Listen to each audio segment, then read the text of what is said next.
ಏನೋ ಏನೋ ಏನಾಯ್ತು ಏನಾಯ್ತು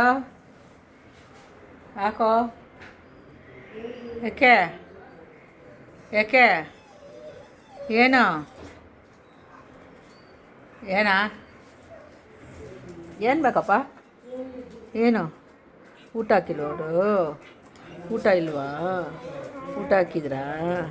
ಹೊಟ್ಟೆ ಎಷ್ಟೈತಾ ಯಾಕೆ ಏನಾಯಿತು ಏನಾಯಿತು ಯಾಕೆ ಮಾತಾಡು ಮಾತಾಡು ಏನು ಬೇಕು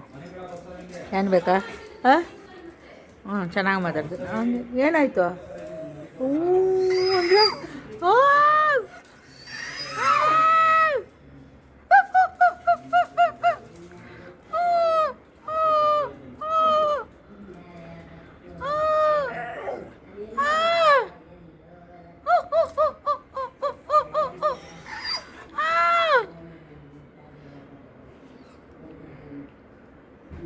ಬಿಸ್ಕೆಟ್ ತರ್ತೀನಿ ಇಲ್ಲಾದ್ರೆ